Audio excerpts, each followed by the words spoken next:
भाई क्या कहेंगे, आज आपका भिवंडी आना किस मुद्दे पर हुआ, किस बात पे आज भिवंडी आना? इस्माइल भाई लगातार जब भी भिवंडी में कुछ होता है, कुछ अनहोनी होती है, तो वो मुझे अपडेट करते हैं और अपनी चीज़ें साझा करते हैं कि भिवंडी में क्या बदलाव की ज़रूरत है। कल एक रात में करीबन 12 बजे मेरी इनसे कॉल हुई है, जिस पे उन्होंने एक मुद्दा मुझे बताया जो कि मुझे एकदम धक्कादायक था। पहली बार मुझे ऐसा लग रहा है कि देश के अंदर ऐसा कोई मसला सामने आया है जो भिवंडी में हुआ, ये दुर्भाग्य है। एक स्कूल है स्कॉलर करके, जहाँ पर एक प्रिंसिपल है, लेडी है, उन्होंने टीचर्स को अपने स्कार्फ बांधने पे मना किया है। कुछ मुस्लिम टीचर्स हैं, उनको उन्होंने कहा है कि बिना स्कार्फ के आपको पढ़ाना है, आपको स्कार्फ उतार के ही करना पड़ेगा। इस तरह की चीज़ें, कुछ वीडियोस भी जब मैंने इस पे देखी, समझ की, तो पता चला कि ये सारा वाकया भिवंडी में हो रहा है, एक दुर्भाग्यपूर्ण है। और ख़ास तौर पे शिक्षण संस्थानों और अस्पतालों में इस तरह का भेदभाव आज तक भारत में नहीं हुआ। तो एक उसी के ऊपर चर्चा करने के लिए और बाकी जो जानकारी के लिए, ग्राउंड जो रिपोर्ट है, उसके लिए मैं आज इस्माइल भाई के पास आया हूँ। और पता चला है कि बहुत सारे लोगों ने इस पे आवाज़ उठाई है। वर्षा गायकवाड़ जी के पास भी लोग गए हैं पत्र लेके इस पे कार्रवाई होने के लिए। डीसीपी साहब ने भी शायद मंगल सोमवार तक का आप लोगों को टाइम दिया है कि इस पे हम कार्रवाई करेंगे। तो जैसा कि आपको मालूम तो पड़ा ही होगा कि क्या हुआ है, सारा जी क्या जी। मामला था।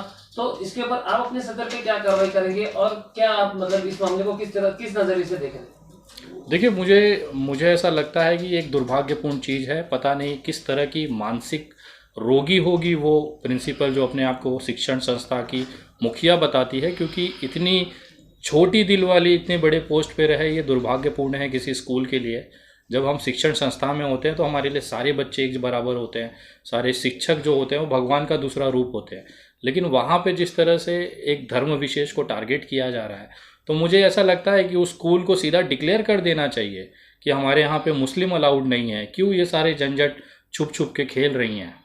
मैं प्रशासन को इतना ही रिक्वेस्ट करूँगा, अगर सोमवार तक इन्होंने प्रिंसिपल के ऊपर अगर कोई कार्रवाई नहीं की या कोई समाधान पूर्वक ऐसा कोई चीज़ सलूशन नहीं आता है, तो मैं पर्सनली ये सोचता हूँ कि मैं व्यक्तिगत तौर पर वो स्कूल के बाहर एक बड़ा सा बैनर लगा दूंगा कि यहाँ पे मुस्लिम अलाउड नहीं है, और वहीं पे बैठ जाऊंगा। आने दीजिए प्रशासन को।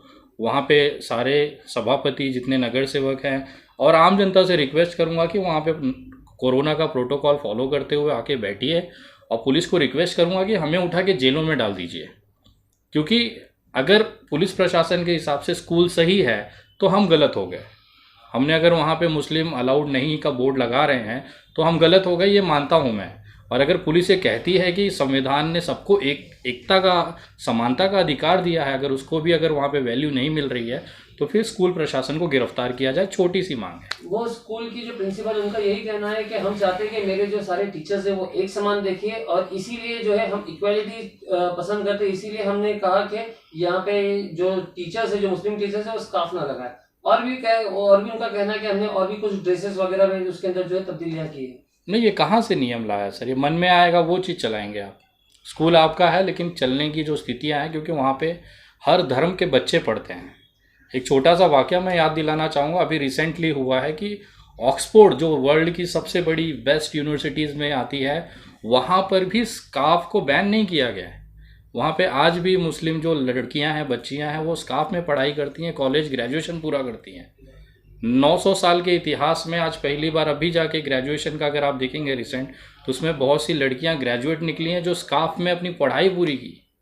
जब इतना बड़ा इंटरनेशनल स्टैंडर्ड का ऑक्सफोर्ड यूनिवर्सिटी जैसा बेस्ट कैंपस आपको अलाउड करता है, तो भिवंडी मुझे पता नहीं क्यों इस तरह की चीज़ों में इन्वॉल्व होना चाहता है। मुझे आशंका है या तो स्कूल अपनी टीआरपी के लिए ये चीज़ें कर रहा है, या टीचर जो है वो थोड़ी सी मानसिक तौर पे खिसकी हुई है, जो उनकी प्रिंसिपल हैं। तो या तो उनका प्रॉपर इलाज कराया जाए, ऐसा प्रशासन से मैं मांग करता हूँ, या फिर स्कूल क्लियरली डिक्लेयर कर दे कि हमारे यहाँ पे मुस्लिम अलाउड नहीं है। आज स्कार्फ के लिए मना किया, कल को रुद्राक्ष के लिए आप मना करोगे। पंजाबी जो बच्चे आते हैं वो अपने छोटा सा वो अपना चुंडी टाइप बांधते हैं, उसको आप उसको मना करोगे। हर रिलीजियस की अपनी एक स्पेशलिटी है। विविधता में एकता, यही तो हमारा भारत है।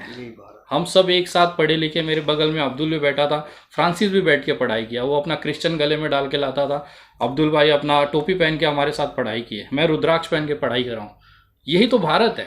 और इसको डिफ्रेंशिएट करके अलग अलग करने की जो भी ताकतें यहाँ पे आएंगी कॉन्स्टिट्यूशनल हिसाब से, संवैधानिक तरीके से, हमें कोई दिक्कत नहीं। आपने अपनी बात रखी, क्योंकि ये देश में सबको अपनी बात रखने का अधिकार है। आपको कोई चीज़ बुरी लगी है, लेकिन अगर संवैधानिक तरीके से वो सही है, जनता उसे मानेगी। अदरवाइज कार्रवाई की हम लोग मांग करते हैं। एक रिक्वेस्ट मेरी तरफ से प्रशासन को है इस चीज़ को लेकर। अभी चैनल के माध्यम से मैं ये कहना चाहूँगा कि जिस तरीके से भिवंडी को पूरे देश के अंदर माना जाता है, एक मिनी इंडिया के तौर पर भिवंडी को देखा जाता है।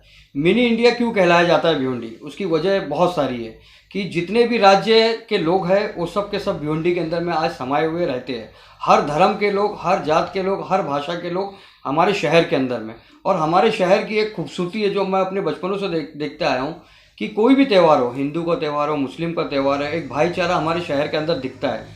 तो जो ये हरकत अभी हुई है, तो ये एक बीज बोया गया है नफ़रत का। तो मेरी अपील है और मेरी ये रिक्वेस्ट भी है उस टीचर से, सुतार मैडम से, कि आप अपने स्टेटमेंट को वापस लें और इस मामलात को आराम से, सहूलियत से ख़त्म करें। मैं नहीं चाहता हूँ कि हमारे शहर के अंदर में कोई मामलात ऐसे हो जिससे हिंदू मुस्लिम भाईचारा के मामलात ख़राब हो, क्योंकि हमारा शहर एक बहुत मोहब्बती और बहुत ही भाईचारा वाला शहर है। इसीलिए हम लोग यहाँ पर बैठ के ये कोशिश कर रहे हैं कि आज जो हुआ है ये आगे ना हो।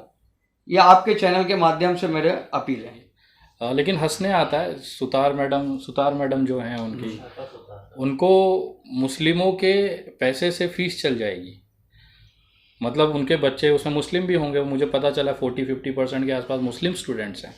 मतलब मुस्लिमों के बच्चे की फ़ीस वो जायज़ है उनको, लेकिन वहाँ पे कोई स्कार्फ पहन के अपना धर्म को मानने वाली अगर कोई लेडी अपने धर्म के प्रति निष्ठावान है तो वो गलत हो जाता है। तो कहीं ना कहीं मुझे ऐसा लगता है कि सुतार मैडम को उनको मानसिक इलाज की ज़रूरत है। अगर उसमें पैसे कम पड़ रहे होंगे तो विनय दुबे अपनी तरफ से ये इलाज ऑफ़र करता है। भारत के सबसे बेहतरीन मानसिक अस्पतालों में आपका इलाज कराने के लिए मैं सबसे पहले हाथ बढ़ाता हूँ और निवेदन करूँगा कि इस तरह की जो गंदगी या फिर एक छोटी सोच है अपने दिल से निकाल दीजिए। आप बड़ी शिक्षक हैं, आप बड़े पद पर हैं, कम से कम अपना नहीं तो उस पद का लिहाज करिए। तो प्रिंसिपल मैडम ने ये कहा है कि अपने डिफेंस में मैंने अभी वो टीचर्स को निकाला नहीं है, लेकिन वो टीचर्स को बोलना है कि वो स्कूल से उनको निकाल दिया गया। देखिए कौन क्या कह रहा है वो जांच का विषय है। इसी के लिए मैं भिवंडी के प्रशासनिक अधिकारी खासतौर पे डीसीपी सर से रिक्वेस्ट करूंगा कि इसमें दोनों पक्षों से पूछताछ की जाए, टीचर्स से भी, प्रिंसिपल से भी, क्या हुआ है क्या नहीं हुआ है वो हकीकत जनता तक लाई जाए। क्योंकि आज अगर ये छोटा सा कन्फ्यूजन इस भिवंडी में रह जाएगा ना तो एक बड़ा मनमुटाव या एक समाज के बीच में खाई पैदा करेगा, जो आज तक इस भिवंडी में नहीं हुआ है। इस्माइल भाई बैठे हैं, विनय दुबे बैठा है, ये मेरा भिवंडी है, ये मेरा भारत है, और इसी को तोड़ने की कोशिश इस तरह के प्रिंसिपल टाइप के लोग कर रहे हैं। ये सबसे बड़ा दुर्भाग्य की बात है।